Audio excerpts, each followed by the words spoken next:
Friends, स्वागत है आप सभी का मेरे यूट्यूब चैनल साइंस विद चंचल कुमावत में। आज हम एक न्यू वन यानी कि एक नया टॉपिक पढ़ेंगे जो हमने पिछला क्वेश्चन किया था। आपको याद होगा हमारा एक पिछला क्वेश्चन था कि निम्नलिखित में से कौन सा ऊष्माक्षेपी अभिक्रिया का उदाहरण है। और आपको याद होगा हमारा वहां पर सही ऑप्शन कौन कौन से थे।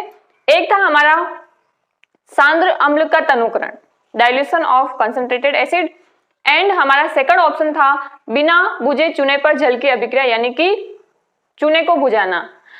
तो अब हम उससे रिलेटेड क्वेश्चन यदि हमसे पूछे जाए यानी कि ऑप्शन बदल दिए जाए यदि इस प्रकार की अभिक्रियाओं में, तो हम कैसे सोल्व करें। तो हमारा क्वेश्चन रहेगा हीट, उष्मा। देखो उष्मा क्या है, हीट क्या है, ये ऊर्जा का एक रूप होता है। ये क्या होती है, ऊर्जा का ही एक रूप होता है। आपने पढ़ा होगा कि ब्रह्मांड की कुल ऊर्जा सदैव क्या रहती है, संरक्षित रहती है, कंजर्व रहती है। ऊर्जा एक रूप से दूसरे रूप में बदलती है। कुल ऊर्जा जो है वो कभी भी कम नहीं होती है। ऊर्जा ना तो नष्ट होती है ना ही उत्पन्न की जा सकती है, जिसको हम ऊर्जा संरक्षण का नियम बोलते हैं, है ना। तो इसका मतलब क्या हुआ कि यदि हमसे उष्मा का मात्रक पूछे तो ऊर्जा का मात्रक जूल होता है, तो इस तरीके से हमारा उष्मा का मात्रक भी क्या हो जाएगा डियर फ्रेंड्स, वो हो जाएगा जूल। ठीक है, अब हम यहाँ पर जनरली अभिक्रियाओं की बात करेंगे उष्मा के अवशोषण या फिर उष्मा के उत्सर्जन के आधार पर। यानी किसी अभिक्रिया में उष्मा हमको देनी पड़ी है, एब्जॉर्ब हो रही है, या फिर वहां से अभिक्रिया के दौरान एनर्जी रिलीज हो रही है या फिर हीट रिलीज हो रही है, उस आधार पर हम अभिक्रियाओं को मेनली 2 पार्ट्स में डिवाइड करते हैं। ठीक है, तो फर्स्ट जिसको हम बोलते हैं उष्मा शोषी अभिक्रिया या इनको हम बोलते हैं एंडोथर्मिक रिएक्शन, एंड सेकंड हमारा है ऊष्माक्षेपी अभिक्रिया जिसको हम बोलते हैं एक्सोथर्मिक रिएक्शन। नाम से ही आपको आइडिया लग जाएगा। ऊष्माशोषी अभिक्रिया, ऊष्माशोषी का मतलब ऐसी अभिक्रिया जिसमें ऊष्मा क्या होगी, एब्जॉर्ब होगी। ऊष्मा क्या क्या होगा, अवशोषण होगा। ठीक है, हीट एब्जॉर्प्शन होगी। मैं एब्जॉर्ब बोल रही हूँ ना कि एड्सॉर्ब बोल रही हूँ। एड्सॉर्ब वर्ड का अलग मतलब होता है। ठीक है, यहाँ पर एब्जॉर्प्शन बोल रही हूँ। अब भाई आप लोगों ने बोल दिया कि ये तो बहुत आसान है, उष्मा अवशोषित हो रही है और उष्मा उत्सर्जित हो रही है, लेकिन हम ये कैसे पहचाने कि किस अभिक्रियाओं में उष्मा जो है वो अवशोषित हो रही है और कौन सी अभिक्रियाओं में उष्मा रिलीज हो रही है। तो वेरी सिंपल, अभी हम पहचानेंगे कि ऊष्माशोषी अभिक्रिया को हम कैसे पहचाने और अभी हम ये देखेंगे कि ऊष्माक्षेपी अभिक्रियाओं को कैसे पहचाने। ठीक है, तो यहाँ पर ऊष्माक्षेपी में क्या होगा, उष्मा का उत्सर्जन, उत्सर्जन, उत्सर्जन या हीट रिलीज होना, हीट रिलीज होना। क्लियर, डेफिनेशन कभी नहीं पूछी जाएगी आपसे। आपसे हमेशा क्वेश्चन जो हमने किया था उसी तरीके से क्वेश्चन पूछा जाएगा। ठीक है, तो देखो ऊष्माशोषी में मैंने यहाँ पर उदाहरण लिख रखे हैं। पहला है हमारा फोटोसिंथेसिस। फोटोसिंथेसिस कैसे एक ऊष्माशोषी अभिक्रिया है, तो आपको पता होगा फोटोसिंथेसिस में जो प्लांट होते हैं वो CO2 प्लस H2O लेते हैं और सनलाइट की प्रेजेंस में, सनलाइट की प्रेजेंस में यहाँ पर क्या होता है, फोटोसिंथेसिस होता है और बनता है ग्लूकोज। क्या बनता है, ग्लूकोज, प्लस यहाँ पर बनती है ऑक्सीजन। तो देखो यहाँ पर कौन सी यूज में आ रही है एनर्जी, सनलाइट जो है वो यूज में आ रहा है। तो सूर्य के प्रकाश भी क्या है, एक प्रकार की ऊर्जा है। तो यहाँ पर ऊर्जा जो है यहाँ पर यूज में आ रही है, इसी को हम बोलते हैं उष्मा का अवशोषण।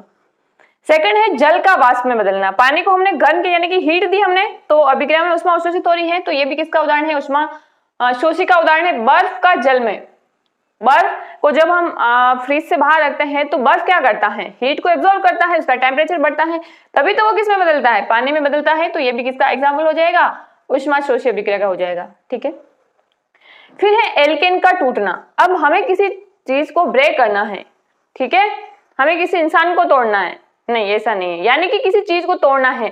हम यहाँ पर साइंस की बात करेंगे। ठीक है, तो तोड़ने के लिए हमको ताकत लगानी पड़ेगी यानी एनर्जी देनी पड़ेगी। तो इसका मतलब ये भी क्या हुआ, ऊष्माशोषी अभिक्रिया का उदाहरण हुआ। एंड हमारा नेक्स्ट है तापीय अपघटन। अपघटन अभिक्रियाओं का एक उदाहरण है जहां पर टेम्परेचर की प्रेजेंस में या उष्मा की प्रेजेंस में जो हमारे यौगिक होते हैं वो ब्रेक डाउन होते हैं, अपघटित होते हैं, छोटे मॉलिक्यूल्स में डिवाइड होते हैं। तो इसमें भी हमें उष्मा देनी पड़ती है। तो ये भी किसका एग्जाम्पल हो जाएगा, ये भी ऊष्माशोषी का उदाहरण हो जाएगा। फिर है नेक्स्ट अमोनियम क्लोराइड में जब हम वाटर मिलाते हैं डियर फ्रेंड्स, तो इस दौरान क्या होता है कि ये टेम्परेचर जब यहाँ पर हम रखते हैं कुछ जो मिनिमम रिक्वायरमेंट होता है, तो ये बनता है NH4OH प्लस HCl।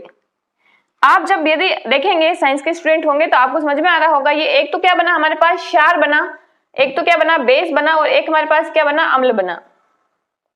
तो ये उदासीनीकरण अभिक्रिया का अपोजिट है, ठीक है। उदासीनीकरण अभिक्रिया का क्या है, ये अपोजिट है, यानी कि उदासीनीकरण अभिक्रिया में तो ऊष्मा रिलीज होती है, इसीलिए ये ऊष्माक्षेपी अभिक्रिया का उदाहरण है। लेकिन इसका अपोजिट यदि हम किसी सोल्ट में वाटर मिलाएंगे तो ये हमारा किसका उदाहरण हो जाएगा, ऊष्माशोषी अभिक्रिया का उदाहरण हो जाएगा। क्लियर? तो आई होप आपको बहुत अच्छे से क्लियर हो गया होगा। अब सेकंड ऊष्माक्षेपी, यानी कि ऊष्मा कौन कौन सी अभिक्रियाओं में बाहर निकलती है, ये कुछ इंपॉर्टेंट एग्जाम्पल्स मैंने यहाँ पर कवर किए हैं। हो सकता है इससे थोड़ा सा डिफरेंट कोई एग्जाम्पल आपको एग्जाम में देखने को मिले, तो आपको उस थॉट को वहां पर अप्लाई करना है, आपको थोड़ा सा वहां पर अपना दिमाग लगाना है, तो क्वेश्चन आपका सही हो जाएगा। अब देखिए, इसमें पहला है जल का बर्फ में बनना। पानी फ्रीज में रखने पर बर्फ में बदलता है, यानी कि पानी का टेम्परेचर क्या होता है, कम होता है, इसका मतलब टेम्परेचर रिलीज होता है, ठीक है। तो ये कौन सी अभिक्रिया का उदाहरण हो जाएगा डियर फ्रेंड्स, ये ऊष्माक्षेपी अभिक्रिया हो जाएगा। Burning of a candle, candle light dinner है ना, जनरल नाम आपने सुना होगा। तो बर्निंग ऑफ ए कैंडल, एक कैंडल का जलना, जलने के दौरान आपने देखा होगा कि आसपास वातावरण जो है वो गर्म हो जाता है, तो ये भी किसका उदाहरण है, ये भी ऊष्माक्षेपी अभिक्रिया का उदाहरण है। लोहे पर जंग लगना, ये भी ऊष्माक्षेपी का उदाहरण है। श्वसन, वेरी वेरी इंपॉर्टेंट। हमारी बॉडी के अंदर हम क्या लेते हैं डियर फ्रेंड्स, हम न्यूट्रिएंट्स लेते हैं, हम पोषक तत्व लेते हैं जो हमारी बॉडी के लिए बहुत आवश्यक होते हैं, जो हमारी बॉडी को ग्रोथ करवाने के लिए, हमारी बॉडी की स्ट्रक्चर बनाने के लिए वेरी वेरी इंपॉर्टेंट रोल अदा करते हैं। और इसके लिए हम जो न्यूट्रिएंट्स लेते हैं ये हमारी बॉडी में डाइजेस्ट होकर किस में बदलते हैं, ये बनते हैं ग्लूकोज के अंदर। हम जनरली जो हमारी स्मॉलेस्ट यूनिट होती है, जो जिसका रेस्पिरेशन होता है, जिसका ऑक्सीडेशन होता है और जिससे ऊर्जा मिलती है, उसको हम ग्लूकोज बोलते हैं। तो ग्लूकोज का ऑक्सीजन की उपस्थिति में ऑक्सीकरण होता है, ऑक्सीडेशन होता है, और फ्रेंड्स इस दौरान क्या बनती है, एनर्जी बनती है। क्या बनती है, एनर्जी बनती है। तो देखो एनर्जी रिलीज हो रही है।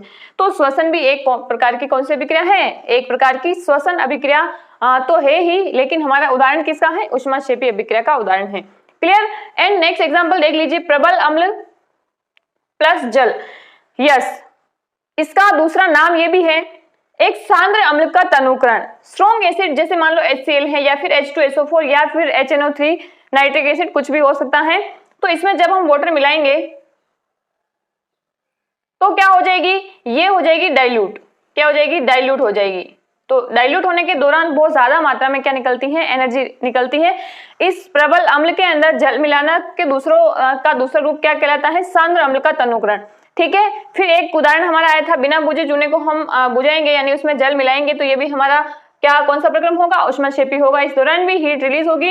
एंड हमारा न्यूक्लियर फिजन, आपको पता है नाभिकीय विखंडन के दौरान बहुत ज्यादा मात्रा में ऊर्जा रिलीज होती है। एंड नेक्स्ट हमारा है दहन अभिक्रिया, कंबसन रिएक्शन। कंबसन का मतलब वही वाला जलाना है ना, जलाना का मतलब हमारी साइंस में क्या होता है, इसका मतलब होता है ऊर्जा रिलीज होना होता है। और ये कौन सी अभिक्रिया का उदाहरण है, ये ऊष्माक्षेपी अभिक्रिया का उदाहरण है। एंड नेक्स्ट है उदासीनीकरण अभिक्रिया। उदासीनीकरण अभिक्रिया का मतलब होता है अम्ल और क्षार की अभिक्रिया से बनता है लवण और जल, उसी को हम क्या बोलते हैं, उदासीनीकरण अभिक्रिया बोलते हैं। ठीक है स्टूडेंट्स, तो आई होप, मुझे लगता है कि आपको थोड़ा बहुत तो समझ में आया होगा कि मैं किस तरीके से ऊष्माशोषी अभिक्रिया को पहचानूंगा या पहचानूंगी, और किस तरीके से ऊष्माक्षेपी अभिक्रिया को पहचानूंगी या पहचानूंगा। ठीक है, और यदि किसी भी प्रकार का डाउट आपको है तो आप कमेंट बॉक्स में बिल्कुल कमेंट कर सकते हैं।